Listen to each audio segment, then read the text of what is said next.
Christian News from English Christian Times. Vatican asks pontifical universities to plan to reopen in the fall with in-person instruction. Distance learning, though permitted as the current academic year concludes, is no alternative to in-person instruction, the Congregation for Catholic Education said in a statement. Distance learning may be offered in pontifical universities only with prior authorization from the congregation. Orthodox, Protestant, Jewish leaders take part in Pope's Interfaith COVID-19 Prayer Initiative. Pope Francis invited believers of all religions to unite spiritually for a day of prayer, fasting, and works of charity to implore God to help humanity overcome the coronavirus pandemic. Among those who took part, according to Vatican News, were the Archbishop of Canterbury, the Center for Interreligious Dialogue in Iran, the Islam Artian Foundation, the World Jewish Congress, the Institute of Jainology, the Ecumenical Patriarchate of Constantinople, the World Council of Churches, as well as Buddhist representatives and Hindu spiritual leaders. In New Zealand, churches to reopen doors, but no public masses. Like yourselves, we too are disappointed that we are not yet allowed to assemble in our churches in groups larger than 10 people, the bishop said in a letter to the faithful.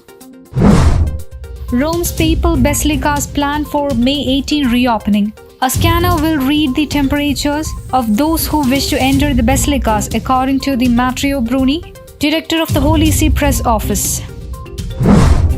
Leading Venezuelan prelate laments suffering in the wake of lockdown. The South American nation is not able to extend the period of isolation because the current crisis has already created countless difficulties, especially in the field of public services, said the president of the Episcopal Conference of Venezuela, Archbishop Jose Luis Azuaje.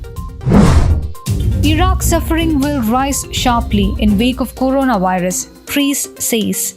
The number of people in need of help, the basic necessities in Iraq already in the millions, is expected to rise greatly in the wake of the coronavirus pandemic, according to a Catholic priest working in the country.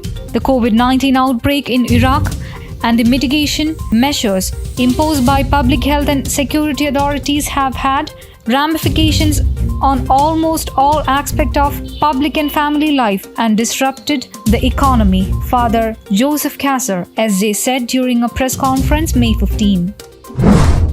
Cardinal consecrates Brazil to Immaculate Heart of Mary.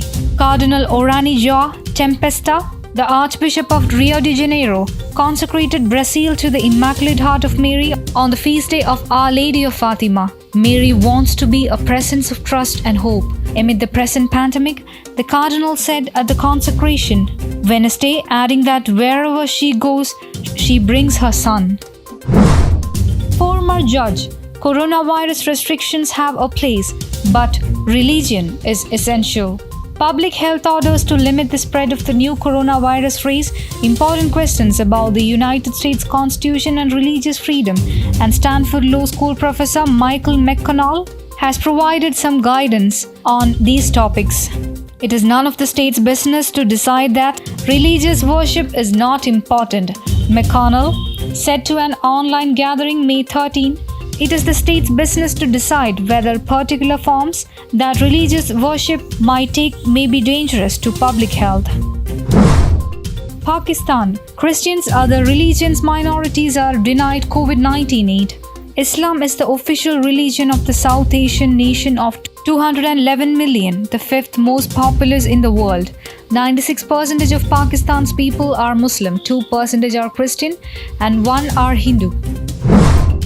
Let us go forward in peace, our eyes upon heaven, the only one goal of our labors. Saint Therese of Lisieux. News Desk, Christian Times.